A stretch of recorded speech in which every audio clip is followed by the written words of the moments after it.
너무 귀한 찬양 해주신 우리 찬양팀, 우리 너무너무 감사하고요.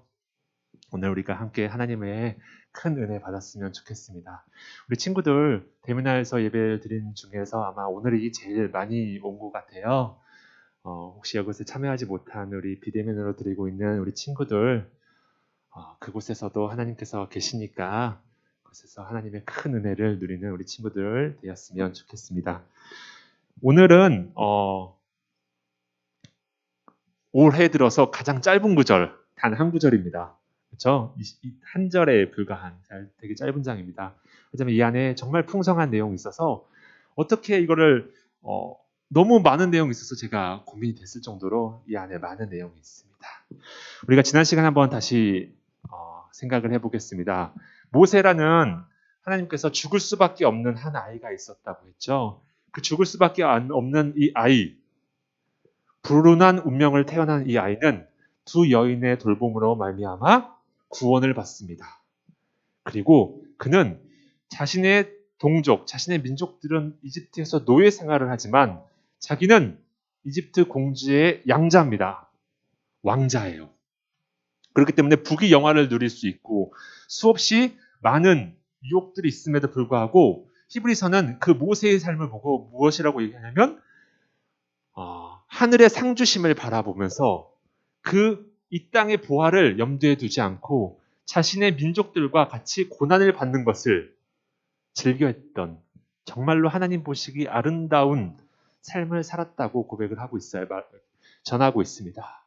모세는 그 왕자의 신분에도 불구하고 하나님을 믿었던, 하나님 상 주시는 하나님을 믿었던 정말로 위대했던 신앙인이었습니다. 하지만 그 40세의 모세를 하나님께서는 쓰시지 않으세요. 그리고 40세의 모세가 하나님 앞에 용기를 냈습니다. 하지만 자신의 민족들이 그 모세를 받아들이지 않아요. 그래서 모세는 도망갑니다. 40년 동안 광야를 돌아다녀요. 헤맵니다.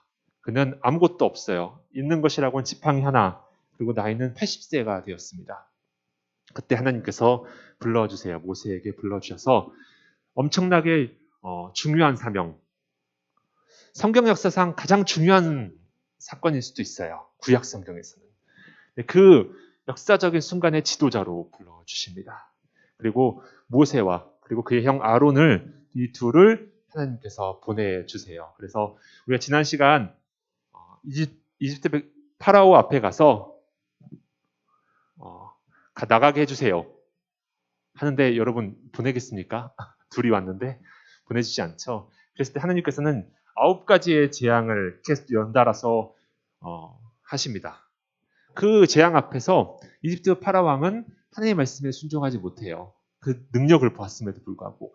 그랬을 때 마지막 재앙, 10번째 재앙을 예고하십니다. 그것이 우리가 지난주에 살펴보았던 장자의 죽음, 6월절입니다. 장자의 죽음. 모든 가정의 첫 번째 아들을 죽이겠다는 하나님의 놀라운 심판이에요. 무서운 심판입니다. 끔찍한 심판이에요. 그 심판 앞에서 피할 수 있는 길을 이스라엘 백성들에게 알려줍니다. 그것이 무엇이라고 했죠? 흠없는 어린 양을 잡아서 그 피를 문에 발라야 된다. 문에 발라라. 문설주에 발라라. 그러면 그 피를 보고 재앙이 오지 않는다. 그 피를 보면 패스오버, 지나가겠다. 라고 하나님께서 말씀해 주세요. 그걸 통해서 우리가 지난 시간 우리가 신앙에 있어서 중요한 것은 무엇이라고 이야기를 했었죠? 우리 안에 우리는 그때처럼 어린 양을 잡지는 않지만 어린 양이 누구라고 하셨죠? 예수님이라고 했죠.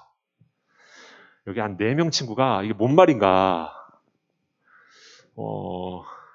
있어요. 네, 여러분 유튜브 다시 한번 보시고요.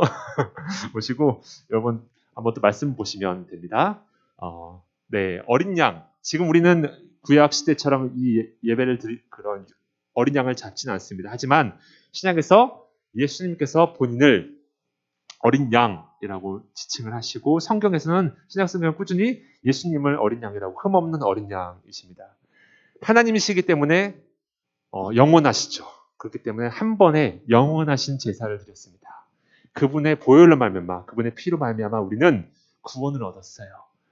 그래서 우리 안에 어떠한 조건이 아니라 어떠한 능력이 아니라 우리 하나님의 예수 그리스도의 보혈로 말미암아 우리는 구원을 받는다라는 것이 구원의 유일한 조건은 그 집의 규모나 그 집의 위치나 그 집의 장식의 여부에 있는 것이 아니라 그 집에 어린 양의 피가 흐르고 있는가가 중요하다고 얘기했죠. 우리 이 시간 우리도 마찬가지입니다. 신약 이후의 삶을 살아가는 우리들도 우리의 삶의 구원이 우리 인생에서 가장 중요한 건 구원이라고 했어요. 그 구원에 있어서 가장 중요한 것은 우리 마음속에서 예수님이 살아계시는 건가? 예수님의 보혈이 우리의 마음속에 흐르고 있는가? 우리의 심장 속에서 움직이고 있는가? 그것이 중요하다고 이야기를 했습니다. 여러분, 이거 꼭 기억해 주셨으면 좋겠고요. 오늘은 그 이후에입니다. 그랬을 때 10번째 재앙이 일어났을 때 이집트 파라오가 드디어 허락을 합니다. 그래서 출애굽, 그 이스라엘 백성들이 그 당시 히브리 민족, 즉 이스라엘 백성들이 성경학자들마다 다 달라요. 그런데 보통 100만 명에서 200만 명 사이라고 추정이 되고 있어요. 여러분, 100만 명에서 200만 명에 되는 그 사람들을 보냅니다. 보냈을 때 모세는 이 엄청난 무리의 지도자가 된 거예요. 그래서 그들을 이끌고 나갑니다. 근데 지났는데 파라오가 아까운 거예요. 생각해 보니까 분하기도 하고 억울하기도 하고 뭔가 아깝기도 하고 그래서 다시 이스라엘 백성들을 잡아오려고 군대를 보냅니다. 이스라엘 백성들 앞에는 무엇이 기다리고 있죠? 바다, 홍해 바다가 앞을 기다리고 있습니다. 앞에는 바다고 뒤에는 군사들이에요. 노예 생활을 했기 때문에 당연히 전쟁은 해본 적이 없죠. 죽을 수밖에 없거나 혹은 다시 끌려갈 수밖에 없는 그 절체절명의 순간에 하나님께서는 그들에게 그 바다를 여는 엄청난 놀라운 역사, 홍해 바다를 여는 놀라운 역사를 이루십니다. 그리고 이스라엘 백성들이 다 지나가고 난 후에 추격하는 그 이집트 군대를 다시 물로 덮으시는 하나님의 놀라운 구약 역사상 가장 극적인 순간이죠. 그 홍해 바다 사건을 하나님께서 구원의 역사를 보여주십니다. 이제 이스라엘 백성들은 진짜 구원을 받은 거예요. 더 이상 추격하는 군대들도 없고요. 이제 드디어 하나님의 백성이 되었습니다. 하나님께서는 이 모세에게 신의 산으로 불러주십니다. 신의 산이라는 그곳에 불러주셔서 그 신의 산 앞에 이스라엘 백성들은 있고 모세만 따로 불러주세요. 모세를 불러서 산 정상에 올라와라 라고 해서 하나님께서 그 모세랑 같이 시간을 보내십니다. 그리고 그 산 정상에 있을 때 하나님께서 하나님께서 자신이 돌판에 글을 새기십니다. 그게 십계명이에요. 여러분, 십계명은 정말 특별한 겁니다. 왜냐하면 하나님께서 글씨 쓰신 거예요. 하나님께서 유일하게 글씨를 쓰신 게 바로 십계명이에요. 구약 성경은 하나님께서 사람을 통해서 역사하시는 거예요. 하나님이 사람을 통해서 역사하시는 겁니다. 하지만 십계명은 유일하게 하나님께서 직접 글을 쓰신 거예요. 그렇기 때문에 그 특별함이 있습니다. 그래서 그 내용 역시 매우 매우 중요하고요. 이 유대인들에게 있어서 십계명은 정말로 특별한, 정말로 성경 중에 핵심적인, 핵심 중에 핵심이라고 여기는 사람들, 이것이 바로 십계명입니다. 네, 십계명을 그래서 제가 여러분 나중에 하계 수련회나 여름 수련회나 아니면 내년 비대면이 아니라 대면으로 회복되는 그 기간에 수련회 때 아마 십계명을 집중적으로 1계명부터 10계명까지 했으면 좋겠다라는 저의 간절한 바람이 있습니다. 네, 저도 여러분들 같이 큰 은혜를 받는 시간이 되었으면 좋겠는데 오늘은 그걸 다 살펴볼 수가 없고요. 십계명 서문이라고 하는 그것들을 한번 한 절을 같이 함께 보도록 하겠습니다. 출애굽기 20장 2절 한번 다시 보여주세요. 출애굽기 20장 2절. 우리가 이 본문은 십계명을 얘기할 때 잘 안 해요. 근데 이 20장 2절 이 본문은 되게 중요한 본문이에요. 그래서 오늘 이 본문만 같이 가지고 우리가 함께 은혜를 받았으면 좋겠습니다. 함께 큰 목소리로 읽겠습니다. 나는 너를 애굽 땅 종되었던 집에서 인도하여 낸 내 하나님 여호와니라. 아멘. 이거 계속 고정시켜 주세요. 이걸 통해서 우리는 세 가지를 알 수가 있습니다. 첫 번째, 이 선문을 통해서 세 가지를 알 수가 있는데, 첫 번째는 하나님이 누구신지를 알 수 있고요. 두 번째는 하나님과 나와의 관계를 알 수가 있고요. 세 번째는 우리가 십계명을 어떻게 지킬 수 있는지, 이 방법에 대해서 오늘 본문은 이야기를 하고 있어요. 첫 번째, 본문을 통해서 알 수 있는 것은 하나님은 누구신가예요. 하나님, 나는 너를 애굽 땅 종되었던 집에서 인도하여낸 내 하나님 여호와다라는 거예요. 여러분, 하나님은 따라할게요. 하나님은 구원자시다. 네, 이게 첫 번째 메시지입니다. 하나님은 구원자세요. 우리가 흔히 착각하는 게 십계명이라고 해서 이 명령을, 이 말씀을 지키면 구원을 받을 거라고 생각을 해요. 근데 그렇지 않습니다. 여러분, 하나님께서 이미 이스라엘 백성들을 그 이집트에서 고생하고 노예 생활했던 이 사람들을 구원해내셨어요. 그렇죠? 10가지 재앙으로, 홍해의 기적으로 이미 구원해 주셨어요.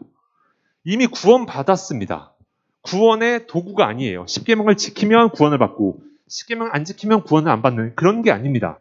십계명은 이미 구원받은 백성들에게 주신 하나님의 말씀이고 계명이에요. 이해가 되시죠? 그러니까 구원의 도구가 아니라 이 십계명은 하나님께서 어떻게 하나님의 은혜 가운데 살아갈 수 있는지, 하나님께서 기쁘시는 삶을 살아갈 수 있을지를 알려주는 하나님의 은혜의 사랑의 메시지예요. 이렇게 하면 너희가 이 땅에서 내가 보기에 그리고 너희 삶 속에서 은혜롭게 살아갈 수 있을 것이라는 메시지입니다. 법이 아니에요. 세상의 법은 법을 안 지키면 감옥 갑니다. 그렇죠? 벌금을 내면 감옥 갑니다. 그렇기 때문에 그걸로 인해서 우리를 판단하고 심판합니다. 그렇죠? 근데 이거는 하나님께서 우리를 구원해 주셨고 그 구원받은 삶으로 사람들이 어떻게 살아가야 하는지를 알려주는 하나의 삶의 지침서를 하나님께서 주신 겁니다. 여러분, 여기서 중요한 게 있어요. 여호와는, 하나님께서는 단순한 사람들을 불러주신 게 아니에요. 보시면 핵심되는 메시지가 종되었던 집에서 인도하여야 됩니다. 여러분, 세상에 어떤 신화를 보십시오. 어떤 신화를 보면 신과 이 밑에 신을 믿는 사제들이나 섬기는 사람들 보면 다들 훌륭한 사람들이에요. 선택받은 사람들입니다. 훌륭한 사람들이에요. 그 어떤 신도 종살이를 하는 노예를 구원해서 그들을 백성으로 삼는 신들은 없어요. 이 땅에 존재하지가 않습니다. 우리 하나님만이 그러실 수 있는 분이에요. 하나님의 놀라우신 은혜가 있습니다. 여기서 하나님은 세상에 높고 부유한 사람들의 신이 아니에요. 지금도 그렇죠. 이때까지 인류 역사상 대부분의 신들은 돈을 많이 내고 공물을 많이 내고 그리고 열심히 어떤 것을 한 것들을 위한 신입니다. 그들에게 더 돈을 많이 주고 복을 많이 주고 더 많은 것을 베푸는 것이 이 세상의 법칙이에요. 그렇죠? 이때까지 인류 역사상 그게 신이에요. 하지만 하나님은 다릅니다. 하나님은 노예, 아무것도 바칠 수 없는 그리고 삶이 절망뿐인 그 종살이 했던 그 백성들을 하나님께서 구원해 주세요. 아무런 대가 없이 하나님의 은혜로 불러주십니다. 그리고 그의 백성 삼아주세요. 이게 하나님의 놀라운 은혜예요, 여러분. 여러분, 이게 저는 성경이 진리라는 가장 큰 이유 중에 하나 또 이런 것이 있다고 생각합니다. 그때 당시에 신들은 그렇지가 않거든요. 근데 유일하게 인류 역사상 종살이 했던 노예를 해방시킨 하나님. 유일하죠. 저는 이런 부분에서도 성경이 정말 위대하다고 생각을 합니다. 두 번째 우리가 생각을 해보면 두 번째는 하나님께서는 자신을 이스라엘을 너희의 하나님 보시게 되면 두 번째는 너의 하나님입니다. 무엇일까요? 하나님께서 우리의 주인 되신다는 겁니다. 여러분, 이건 조금 받아들이기 힘들 수 있지만 기억하시면 좋을 것 같아요. 첫 번째는 하나님은 나의 구원자시다고요. 두 번째는 하나님은 나의 주님이시답니다. 주님, 주인이시다. 내 삶의 주인이시다. 하나님은 나는 하나님의 소유다라는 거예요. 소유격입니다. 너의 하나님이다. 너의 하나님 여호와다. 이 말은 뭐냐면 여러분, 이 이스라엘 백성들은 이집트에서 누구의 소유였을까요? 이집트 왕의 소유였습니다. 근데 하나님께서 구원하셨죠. 그래서 누구를 삼으신 거죠? 자신의 백성을 삼으신 거예요. 자신의 소유를 삼으신 겁니다. 그 말은 뭘까요? 여러분들은 누구의 것일까요? 하나님의 소유입니다. 여러분 이거 중요합니다. 여러분들은 하나님의 소유예요. 하나님의 것이에요. 그러면 우리가 왜 이 10계명을 지켜야 될까요? 하나님께서 나를 구원해 주셨으니까. 내가 하나님의 소유니까. 내가 하나님의 자녀니까. 그렇죠? 그러니까 이 말씀을 지켜야 되는 거예요. 우리 삶 속에서 하나님 말씀을, 이게 제가 왜 말씀을 드리냐면 한 나라의 대통령과 비서가 있습니다. 대통령과 비서의 관계는 종과 주인의 개념이 아니에요. 그렇죠? 종과 주인의 개념이 아니라 직위상의 차이입니다. 그럼에도 불구하고 대통령의 말에 비서들은 그 무게를 안고 어떻게든 그 일을 합니다. 그렇죠? 공무원도 그렇고요. 이 세상의 회사도 마찬가지입니다. 회사도 직급의 차이예요. 직급의 차이임에도 불구하고 상사가 명령을 했을 때 그 부분에 최선을 다합니다. 그런데 여러분 생각을 해보시면 될 것 같아요. 내가 하나님을 주인으로 삼고 있는가? 세상의 직급과 직분의 차이임에도 불구하고 세상 사람들은 그 말을 무겁게 받아들이는데, 그래서 무겁게 받아들여서 자신이 하고 싶은 것, 자신이 뭔가 하고 싶은 것들을 내려놓고 그 분의 말을 따릅니다. 이 세상의 사회도 마찬가지입니다. 그런데 우리의 주님이시잖아요, 하나님께서. 근데 나는 하나님의 말씀을 얼마나 내 마음속에서 받아들이고 있는가, 무겁게 받아들이는가. 여러분, 우리의 삶의 이유가 뭘까요? 두 명 집중을 안 하는데, 우리 삶의 이유가 뭘까요? 우리가 살아가는 이유가 뭘까요? 하나님께 영광을 돌리기 위해서 하는 거죠. 하나님께 영광을 돌린다는 게 뭘까요? 영광이 히브리어로 카바트라는 건데, 그게 뭐냐면 무겁게 여기다는 겁니다. 내가 하나님의 영광을 위해서 산다는 것은, 내가 살아가는 이유의 목적은 하나님의 말씀을 무겁게 받아들이는 거예요. 여러분, 내가 하나님의 소유된다. 내가 하나님의 자녀다. 하나님께서 나의 삶의 주인이시다. 라고 고백하는 것은 하나님의 말씀을 무겁게 받아들이는 거예요. 무겁게. 우선순위가 다른 거죠. 이게 하나님의 영광을 위해서 하는 겁니다, 여러분. 이게 그 의미가 있어요. 그래서 우리 이 시대의 많은 교회에서는 하나님이 나의 구원자시다라고 하면 좋아해요. 좋아합니다. 근데 나는 하나님의 소유다. 나는 하나님의 자녀이다. 하나님께서 나의 주인 되시다. 주님이시다라는 이 메시지 앞에서는 되게 불편해합니다. 그랬을 때 PPT 한번 보여주세요. 제가 좋아하는 분, 짐 엘리어트라는 분인데, 그분께서 이렇게 말씀을 합니다. 제가 읽겠습니다. 그리스도가 신자의 구원자라는 사실은 당연하게 가르치는 것은 20세기의 이단이다. 그리스도가 유일한 주인이요 주님이신 것을 부인하는 것은 예수 그리스도 안에 있는 진리의 일부만을 선포하면서 그분의 인격 절반만을 설교하는 것이다. 복음은 구원자이실 뿐만 아니라 명령하시는 주님에 대한 온전한 이해를 바탕으로 선포되어야 한다. 주님의 주되심을 부인하는 것은 그 이유가 어떠하든 하나님의 요구를 희석시키는 불순종이다. 왜냐하면 그것은 하나님을 하나님으로 인정하지 않기 때문이다. 라고 이야기를 하고 있어요. 네, 우리는 여러분 꼭 기억을 하셨으면 좋겠습니다.